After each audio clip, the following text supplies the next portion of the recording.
HRN listeners. As we celebrate our 15th year, we are deepening our commitment to giving voice to the next generation of food systems storytellers, and we need your help. Our internship and fellowship programs help activate new possibilities for underrepresented and underestimated young people through experiential journalism, audio engineering, and production training. Through these unique programs, HRN helps food equity stewards build essential workforce readiness skills that expand their potential and foster economic mobility. Please consider supporting these critical programs. And with a minimum donation, you can be entered to win a dinner for two at an amazing restaurant in one of 8 cities and tickets to a concert at a great venue in one of those cities. We have incredible partners across the country who have donated, as they also share our passion for helping to educate the next generation of food systems storytellers. Check out heritageradionetwork.org/15 to donate and enter to win today. That's heritageradionetwork.org/15 to donate and enter to win today. And make sure you donate before March 31st. Thank you.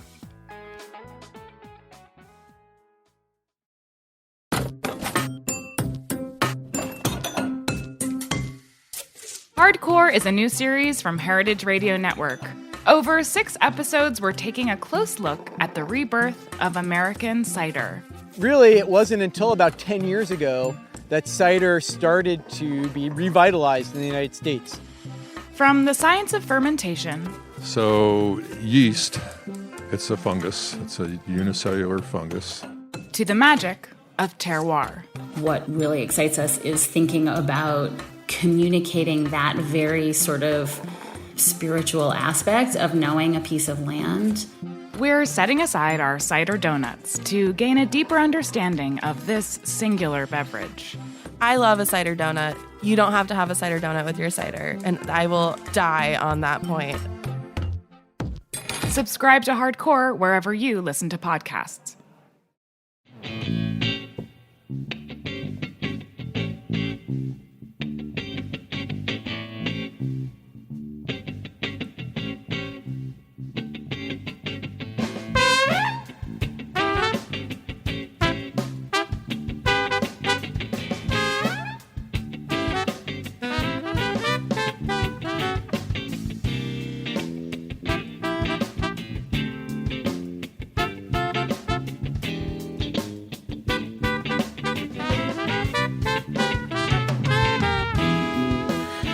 All right, welcome to the Heritage Radio Network, live at Industry City. I'm Sam Ben-Ruby from the Grape Nation. We are broadcasting from inside Brooklyn Kura at Industry City. Today, we have a very illustrious panel and group of people. We're talking with Brian Poland, Brandon Dawn, Greg Moore, and Terry Moore. Brian and Brandon are from Brooklyn Kura. They're makers of American craft sake, and they are New York's first sake brewery. This is true. Correct. Greg and Terry Moore. Greg is the dad. Terry is the son. Are from Moore Brothers Wine Company. It's a wine store in Brooklyn, in Industry City. They curate artisanal natural wines direct from the vineyards. Both you guys, like I said, make your homes here in Industry City, and we'll talk about that a little. All right, so let's start with a little storytelling, all right? I want to know how you guys got together and how everything got going, all of you. But let's start with Brian and Brandon. You guys met in Japan, came back, hooked up, and got some cockamamie idea to start a sake brewery in Brooklyn? Yeah. So tell me how that evolved. We have a friend in common who got married in Japan, so it was our first trip to Japan. And after the wedding, we traveled around Japan, and we wandered into a very traditional sake brewery, which is a pretty impressive experience to have for the first time. We saw like how they're brewing sake. We got the smells of the sake. We tasted the sake at the brewery, which was very different than the previous sake experiences we had in the United States, and I think anybody. But how Japan. into sake were you previous to this? I mean, like, I think we were pretty average to Okay. you know, most So it Americans. wasn't this passion thing Yeah, or obsession? no, that was sort of a moment of crystallization for the passion there, just coming in and seeing that. Yeah, no. But no, I'm handing it off to you, Ryan. How dare bring you? Brian, the story How dare home. you? Brian, you have to stay awake for this interview. But that's hilarious. Tell me, take me to the next level where, So, hey, maybe we should start our own. I mean, first of all, you meet someone that you enjoy being around, and you find something that is surprisingly like broad in flavor and quality, affordability and craftsmanship, and you're just like, why the hell aren't people making this in the US, and can we do this? And Brandon had been brewing for years and is like really talented, and I was in the market for a hobby, and essentially we went back to our respective homes, Brandon in Portland, me in Brooklyn, and we started making sake. And it was like, wow, this is better than you would expect it to be, given all the assumptions you make about craft products that come out of Japan, and like, I mean, fast forward a lot of time and energy, a lot of back and forth and failed experiments, and it's like, I think, and Brandon thinks. What year was that? This was 2013 when we met in Japan, and we formally started a company in New York State in January of 2016, and we literally jumped off the cliff in September of 2016. So our timeline is pretty abridged. I mean, we collected investors and made a decision to do this and took the risk, and from 2016 through pretty much December of 2017, we were in a preparation phase, which we could talk more about, but started our first commercial production in December of 2017. So that is About almost a year, 2 years ago. yeah, a little, 17, yeah, a year and a half ago. Well, we'll talk about that a little more. I want to talk to Greg and Terry. Greg, you were in the restaurant business. You were in Philly. You worked at a storied restaurant. Storied.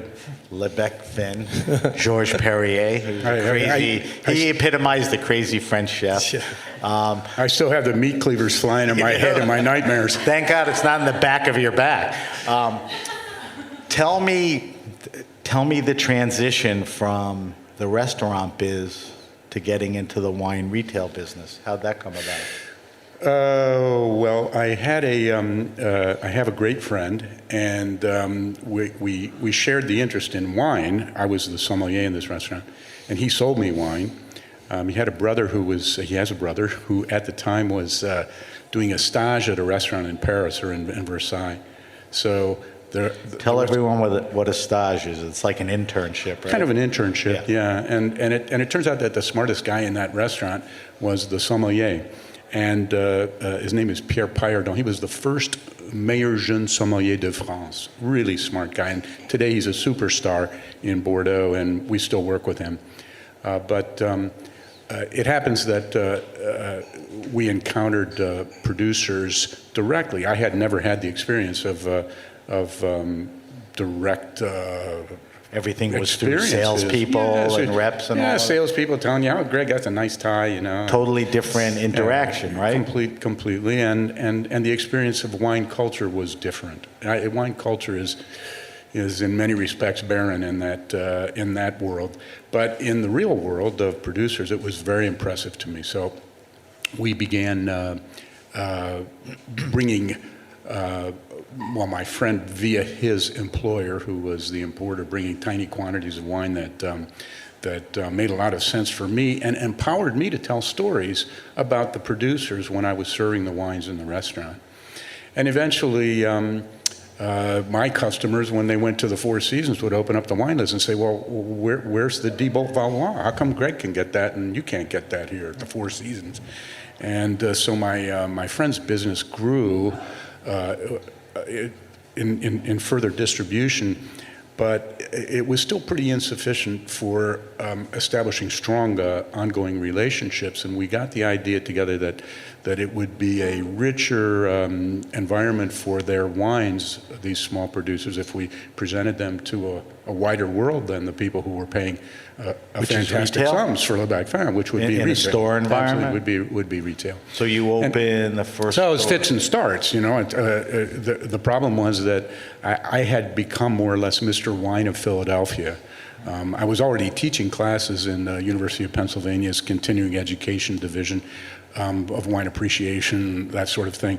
But so I knew that I had to be close to Center City, Philadelphia, to hit the ground running. Right. And so New Jersey was the place. The problem of New Jersey is hugely expensive liquor licenses. Right. And I was a glorified waiter with 2 kids in private school. And so anyway, serendipity and wonderful circumstances found me a place.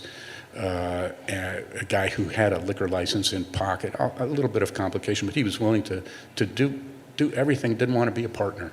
He saw what you saw. He was also a nice guy. He was a nice guy who died much too young in his 40s, but he was a good guy. So the first store was where? Pennsauken, right across Over the bridge. Over the bridge in Right New by Jersey. the strip clubs. Right on the Cooper River, in fact. Beautiful Yeah. location.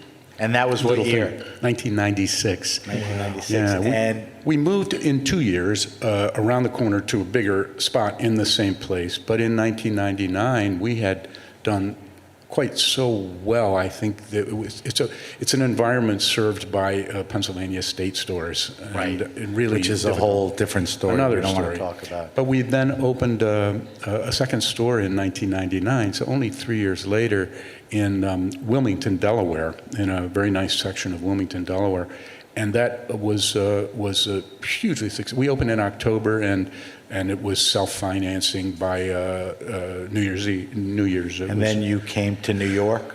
Oh, wow. What a story. What a story. Hubris. What happened? It was hubris.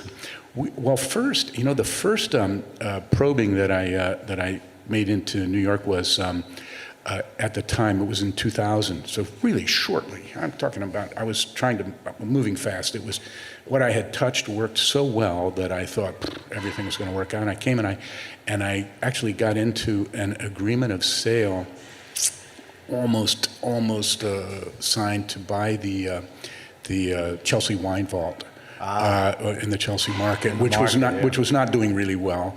And huge space, right? Pretty big. Huge space.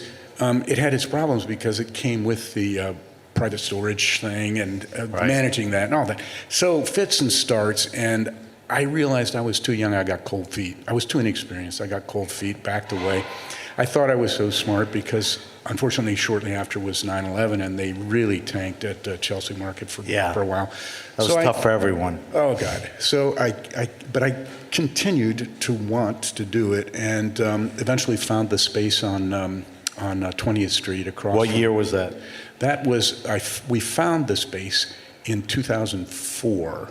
In 2003. Didn't enter into a lease until, or agree on a lease until 2004, and the construction was just When did you open? Delayed. We opened in 2006, in May of 2006. We'll come back to that in a minute, but really, I want to ask you guys, while we're here in Industry City, why did you decide on opening in Industry City?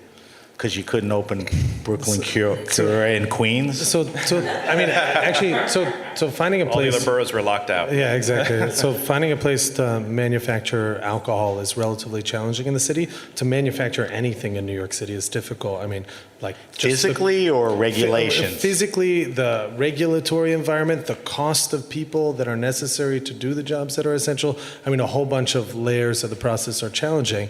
And so we spent a lot of time thinking about places that would allow us to kind of do construction and start production. So no DOB, no challenging changes of occupancy, these things that are necessary and a lot of people go through. And Industry City represented this group of people that were trying to bring together like talented makers and craftsmen and commercial entities and retailers to build a community. How long were you looking before you came across Industry City? Before we started the company in earnest, actually probably like June May of 2016. So it took us through. So we started looking. We courted Industry City for quite some time. And we signed a lease with them in March of 2017, started construction in June of 2017, commercial production in December. But the real decision was like the ease of acceptance, the broader goals here, the collection of cool people doing interesting things, plus the potential of all the commercial tenants that were going to experience sake through us for the first time. I mean, just like the presence of Moore Brothers and like their like early success here. I mean, it's just been, it's the right community for us. Given it's so difficult to manufacture things here, we needed advocacy of people that could invest in us as well as a small business. Nice. Terry, when did we got up to the New York store, eventually you closed the New York store. You came to Industry City when and why? Why did you wind up here? We opened here February 2017. Okay. So we closed the store on 20th Street in June of 2016. Okay. So we were closed for 8 months. Were you on the hunt for a location? You wanted to get back we'd had it picked out and we were ready to go, but construction takes a little bit of time, right. And also dealing with the New York SLA. Right. Tell me about. It's a unique environment. I mean, you have multiple buildings, you're pretty much on the water, you have incredible retail, you have some committed. Tell me about the people that are coming in and out of the buildings and the neighborhoods. So what interested us was a lot of the things that Brian talked about, was its, community of creative people of all types. And I think it's certainly a group of people who are really interested in the message that we have and the message that Brooklyn Kura has about, certainly artisanal craft, but also, about real human stories. And so we see they're more discerning that way. Well, I think they're more curious in that way. And that's really the kind of people that we love to deal with. Right. And it's a swath, it's a really it's a diverse community. Now, are your clientele different? Retail, you manufacture a product plus you sell it on tap and in the bottle. Are most of the people coming from the buildings, or people are coming across from Sunset Park? It's a mix. I mean, I think Industry City is like a new thing and it's growing, so it's approaching this critical mass. And the time that we started to build out here, we've seen like the influx of people. It started off as a lot of people in the building. It's becoming more of a destination. So. I think once you come here, you realize it's a destination. I think Industry City is really like the theme, the kind of vibe that seems like they're putting out is they're maker retailer, right? So you can walk down, you can see the chocolate being made, and you can go in and buy the chocolate. Right, lilac. In our place, you can see the tanks, you can see us stirring and making sake in the back. You can come in and drink sake. So I think that is like, it's like maybe a hipster comment, but it's very Brooklyn. It's attracting people who are interested in the story behind the thing that you're making. That people want to spend their time with an experience in the story, backing it up. Greg, you have a very unique wine shop and philosophy. I've been around enough wine stores and wine people. Explain to people what you do, what you sell, why that wine is in your store. Well, first, it could be really generally said that virtually every wine that we sell comes from a small family winery. And I really mean it's mom, dad, school-age kids fold the boxes like they're working at Dad's Pizza Shop. Pop's still in the vines. They're really, maybe a horse. And maybe a dog that doesn't bark at me because I've been there so many times. So they're personal relationships in addition to being small wineries. I can tell you about one who put up my daughter for a year when she was teaching in Würzburg, and it's really, in many cases, familial relationships. And they all have a common characteristic, and I call it stewardship. it's that Stewardship of what? The land? Stewardship of the land, stewardship of their traditions, stewardship of cultural values that result in high quality produce, great farming, and an inner need to do the best. And some of them are in places where they don't even get the support of the locals around them who would rather go to the cooperative with a 5-gallon demi-Johnny and pay 32 cents a liter to have it filled than to pay the guy who's the real caretaker of their own traditions €3 a bottle for the real high quality authenticity. And so the work that we do, I think sometimes, is it's a participation in their stewardship by finding them the kind of audience that might appreciate exactly what they are trying to do and what they have done. And in some cases, it's it helps make their work sustainable. We have a guy in Côte de Gascogne. We buy half of his entire production. Wow. Well, to put it in context, most wine stores buy through salespeople, importers, distributors, or whatever. Yeah, but what you're saying is your relationship, and it's a curated lineup of wines. I mean, here's the deal, and it is the way I see it. Most retailers want to do as little work as possible. The object is it's a self-service business where people walk in, they find their bottle of Jordan Cabernet, they find their bottle of Veuve Clicquot, they walk in, they recognize the whatever George de Boeuf in November, and they walk out, and they don't need to have a social encounter. But what you're doing is you're selling all the same things. What are you adding to? Why get up in the morning? And if you you know what, the clientele is not loyal. You're not developing a community of relationships with your clientele. But if you start, rather than that drift, you start with the idea that everything you offer belongs there because it's unique, it has special nuance. It might require you to work to sell it. God forbid. So we pour wine, 4 wines open at the tasting table every day. You could walk in 3 times in a month and not see the same wine on the tasting table. That's how you find, explore, and pick your wines that you're going to drink in the future. Finding and picking the wines that we're going to drink. It's no secret who's... Well, no, the customer. The customer, will absolutely. come in. Absolutely. They'll taste Vermentino for the first time. Yeah, or they may find their preconceptions of other things changed. I'll pour a Maconnais Burgundy, a little thing, and they'll say, and they say, well, what kind of wine is it?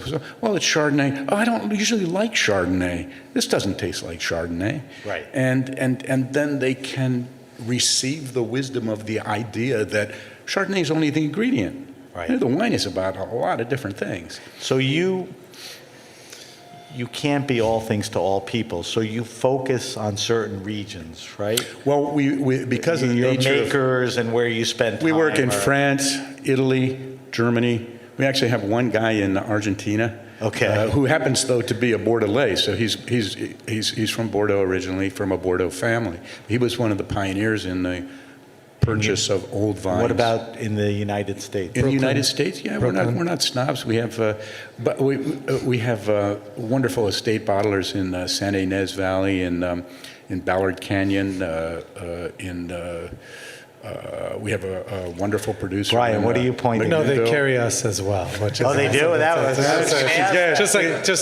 To make it easy in Brooklyn. If they didn't, I was going to make that match by the end of the show or whatever. Huge advocates of us. All right, so we're here. Brian and Brandon, I wouldn't let you go, but you have to keep it not that nerdy, and you got to keep it in a small window. You have to, we'll try. Which is, for Brandon, that's going to be tough. You have to tell people how sake is made. It's simple and it's not simple. It's simple because it's a handful of ingredients. It's not simple. But give me the quick primer on, we're all sitting around drinking sake. Okay. So what are we drinking? How did we get here? I can tell you like a simple version. I can also tell you how it's a little bit different than wine. There's a lot of crossover between sake and wine. That's fine. Just don't piss Greg off. So there's essentially 4 ingredients in the style of sake that we make. There's Brooklyn water, which we could talk about in nerdy detail, which is fantastic.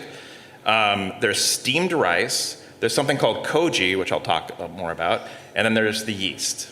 And then the big difference between wine and sake as far as the fermentation process is all the sugar that's going to be converted to ethanol is already within the grape. In sake, we need a second organism other than yeast. We need an organism, a mold called koji, or Aspergillus oryzae, that we take a portion of the rice off and we grow this mold on it for about 2 days in a really hot and humid room. So you make your own koji? Yes, we make our own koji. Okay. We've got a koji room. And what that does is it provides the enzymes that will convert the starch of the rice to sugar. So that's how we get our sugar. And then we put the koji and the yeast in the same tank. And so we are converting the starch to sugar, and the yeast is eating that sugar and making the alcohol at the same time. So that's like, in that respect, sake is a very unusual fermented beverage in the world. So, sorry, was that the half of your question? Well, no, you were going to relate it to wine. Yeah, so just that. What are the similarities? So I guess the similarities are it's a few simple ingredients. We're fermented, and there's very few sake breweries outside of Japan. So it's difficult to get the kind of equipment and things here in the United States without paying a lot of money to import them from Japan. So we have a lot of wine equipment. We have like if you walked into a winery anywhere in the United States or anywhere in the world, or you walked into our sake brewery, you would see a lot of the same equipment. That really struck me. That's right. Does that compromise the process at all? No, or I mean, not at all? there's a lot of just general, like some of the equipment looks the same. Some of the processes just really parallels each other. You and I talked about this earlier. You can't call sparkling wine champagne if it's made outside of Champagne. Yes.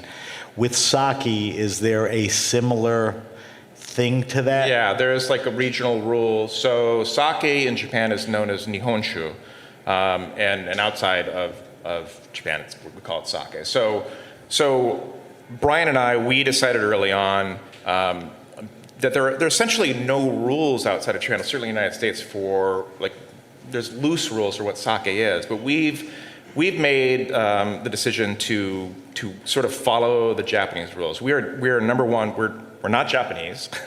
Okay. If your podcast listeners didn't know, but and we made the decision to sort of follow the rules, the conventions in Japan. We're using American ingredients. We're using Brooklyn water.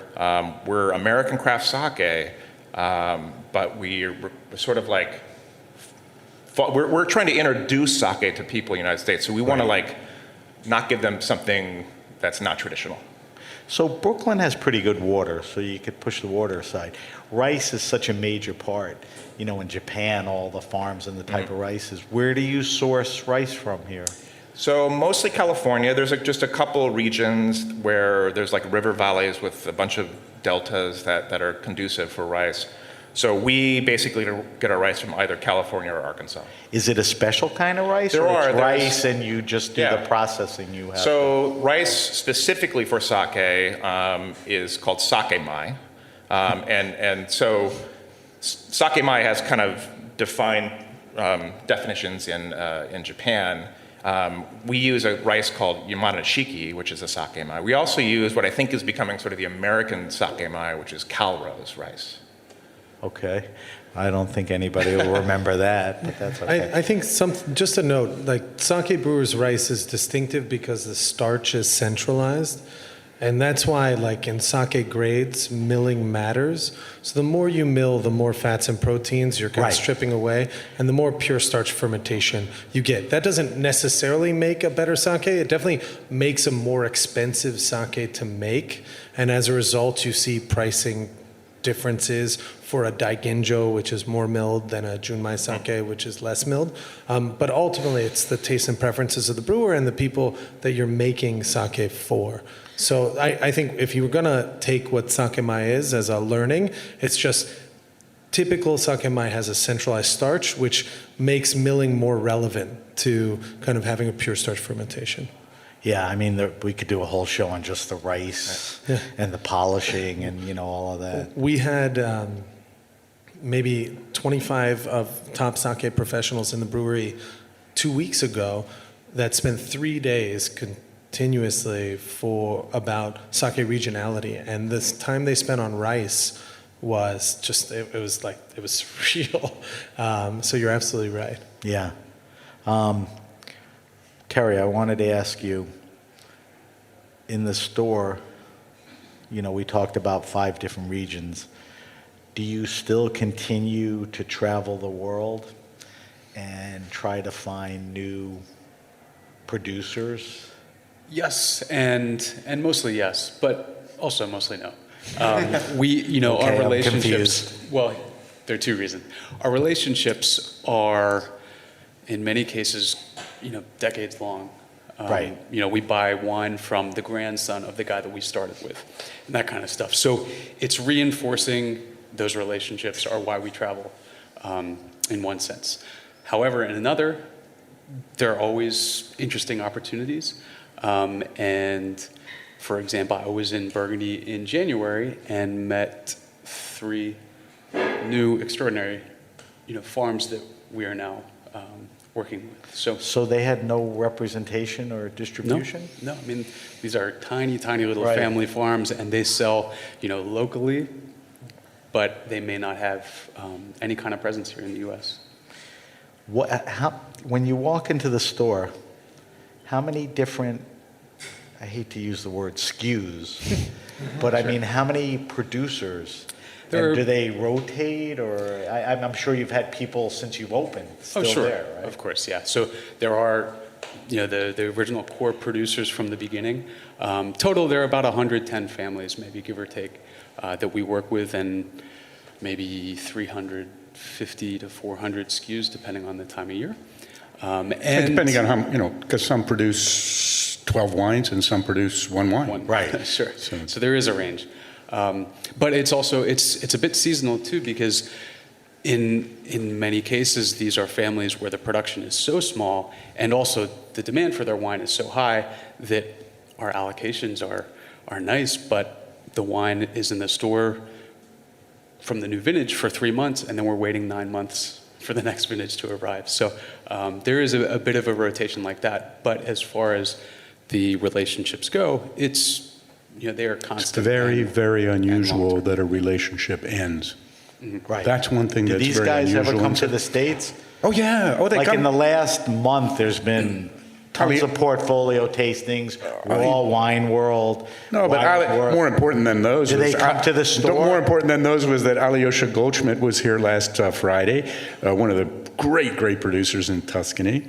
And on the 15th of November, Marjorie Gallet from Domaine Le Roc des Anges will be here. Fantastic. At the store? Oh, yeah, at the store. So people want to know about, you know, when you're doing events or if these winemakers are coming in, where should they go? Moorebrothers.com. That's it? MOORE. Brothers, spelled out. Spelled out. .com and all of that. Yeah. And you have stuff coming up.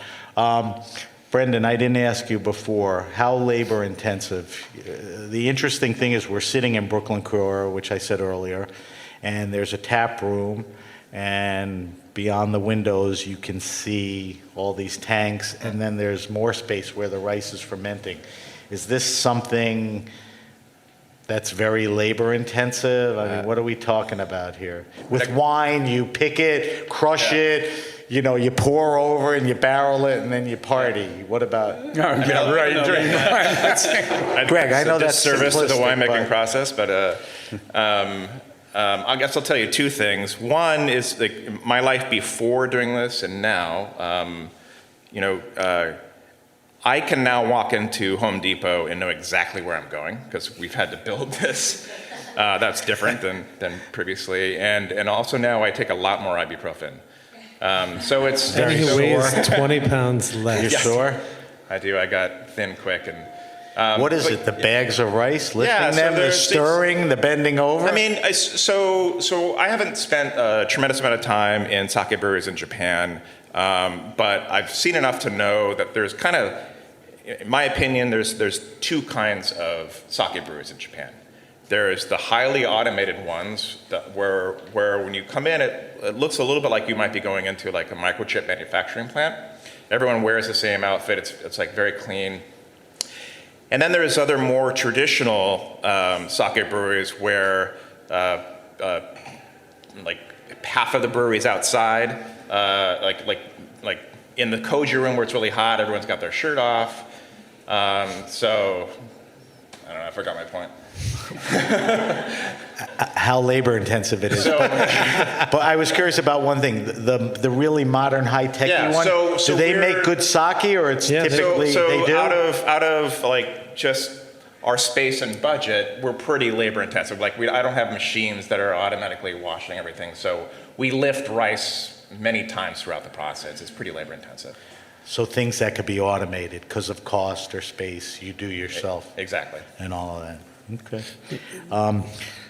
Greg and Terry, I'm curious. People always like to know what wines are interesting you now, or what's exciting, any regions. I realize in the store you focus in the areas, but is there anything out there that, these new producers or anything from your existing guys that's caught your eye? I'll tell you what catches my eye is that climate change is a big issue, and as a result of climate change, for example, Burgundy, and this goes back to what Terry was saying, 3 new suppliers. Burgundy is growing.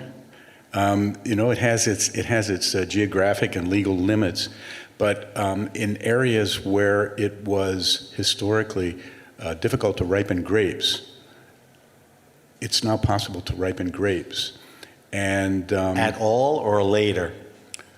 Oh, in the classic areas, just speaking of Burgundy, the work in the vineyards now is sometimes a desperate effort to restrain ripening, where 30 years ago it was, or 50 years ago, the desperate effort was to get ripeness, right. And you got ripeness in perhaps one vintage in a decade. Now you hear it all the time. Oh, great vintage, the next vintage is a great vintage. May have disastrously short harvests and so on, but there is this reality that, for example, in the peripheral areas that had only local interest, there now are wines that are fit for a wider audience, and young producers who are going back and recognizing that better work with this opportunity will result in attention. And the result for us is that we have now really splendid Burgundies that are real-world priced wines. They don't come from Vosne Romanée or Gevrey-Chambertin, but they come perhaps from the Haute-Côte, the hilly country above the slope. They come from places that are off the beaten track, not on the Route des Grands Crus, and yet there are fantastic wines, authentic Burgundies.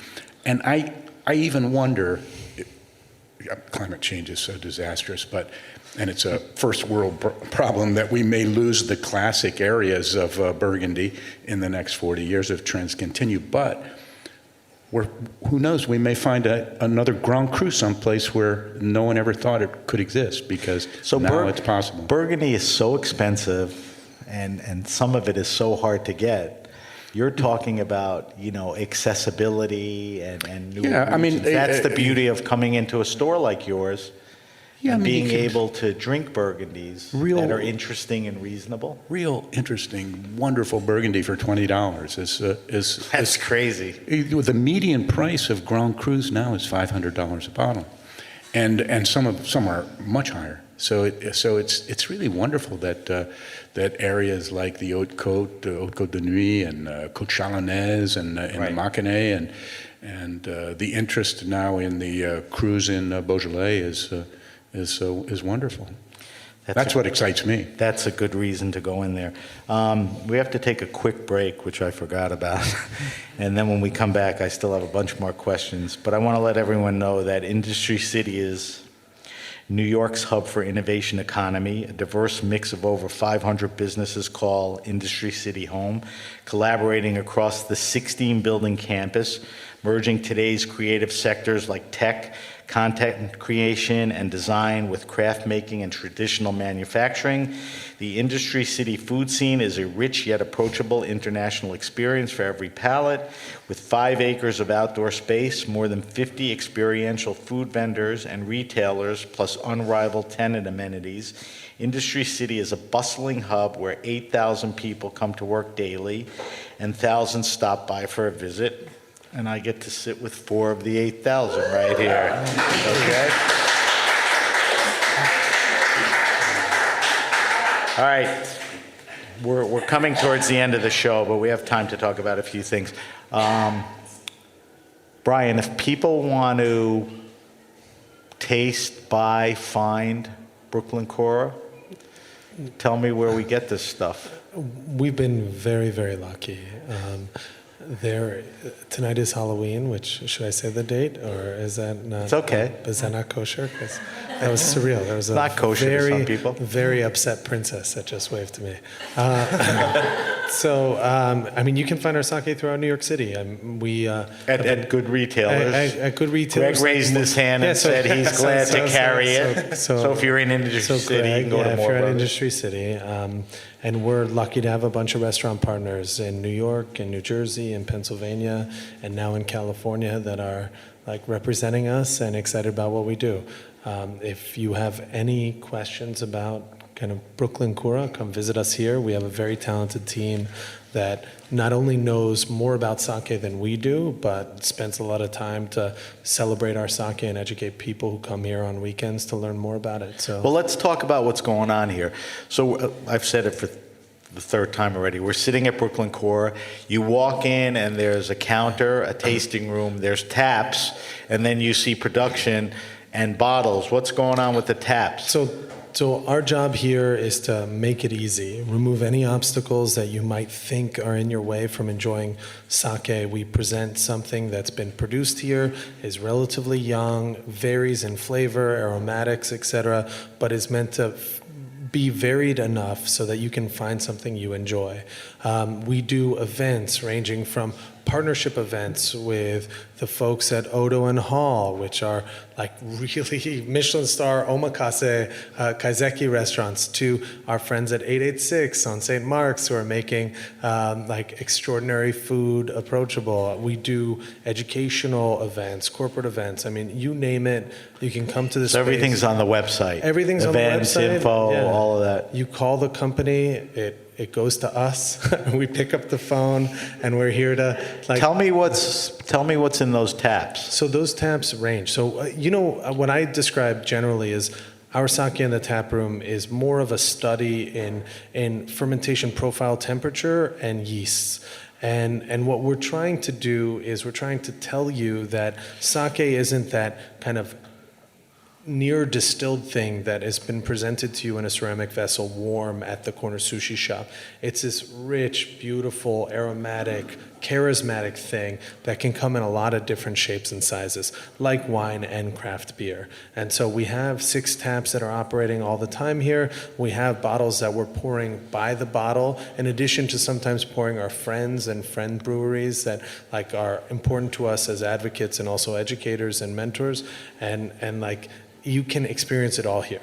And the only other thing I'd add is we make an unpasteurized style of sake. So it's meant to be enjoyed quickly, and it's rich and robust. How do you drink it? Do you drink it cool, room temperature? What type of glass? So everybody looks at these little wooden boxes. We're done with that, right? That gets back to getting rid of the obstacles. Like, I can't imagine walking to Moore Brothers wanting a bottle of sake but thinking, I don't have a tiny wooden box at home. It's like, that's not a reasonable limitation. So we present our sake in white wine glasses. Sake is aromatic. It's beautiful to look at. You want to see the legs. What kind of temperature? We serve it to cool. We serve it like white wine temperatures, relatively like chilled. Now there are sakes. So, I mean, in the U.S., sake that's served warm tends to be served warm because they're masking quality issues.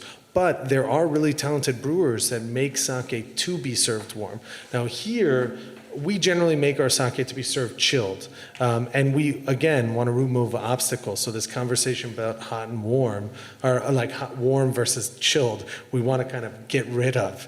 But in general, we serve our sake chilled. It's meant to be enjoyed like a crisp white wine or a craft beer, and it's got the range to support it. That's the way to do it. We got to wrap up soon, but Terry and Greg, I wanted to ask you something. My friend Hannah here is very intimidated by wine. She's intimidated by wine lists at restaurants. She's intimidated by sommeliers.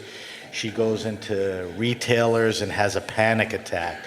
So what I want you to tell me, her, and everybody is when you walk into a wine store and you know a little about what you like, how do you steer a person to walk out of there with something that you know you're confident they'll enjoy that matches their profile? Like, Greg, you brought a good point up. You have all these great Burgundy, makers from, regions a little outside that are reasonable. How do I get to that? I walk in, I don't know that. I may walk out, and that may be, my favorite wine, a house wine. So when somebody walks in, what do I do? How do I get to the best wines? Oh, you want to take that, Terry? Sure.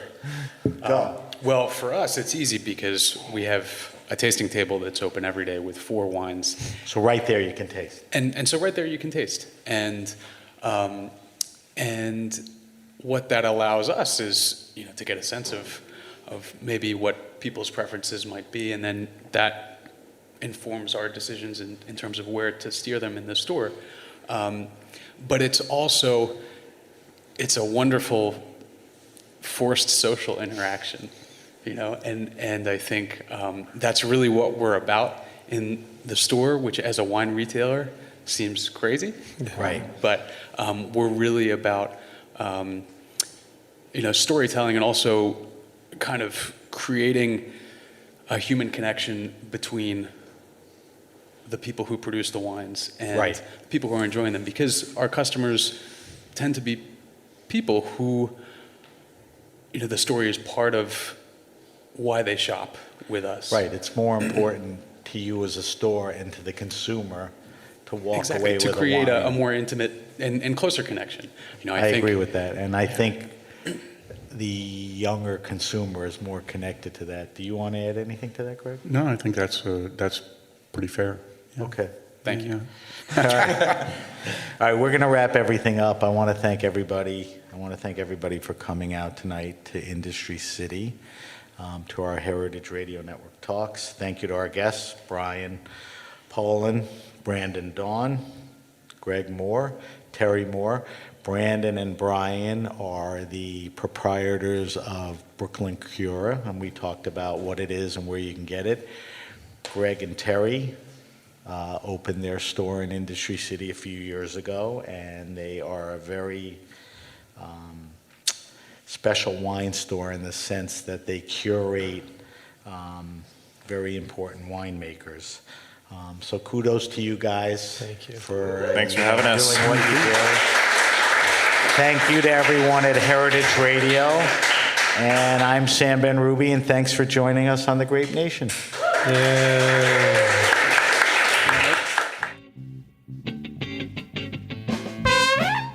The Grape Nation is powered by Simplecast. Thanks for listening to Heritage Radio Network, food radio supported by you.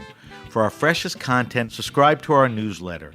Enter your email at the bottom of our website, heritageradionetwork.org. Connect with us on Instagram and Twitter at heritage_radio. You can also find us at facebook.com/Heritage Radio Network. Heritage Radio Network is a nonprofit organization driving conversations to make the world a better, fairer, more delicious place. And we couldn't do it without support from listeners like you. Want to be part of the food world's most innovative community? Subscribe to the shows you like, tell your friends, and please join the HRN family by becoming a member. Just click on the beating heart at the top right of our homepage. And thanks for listening.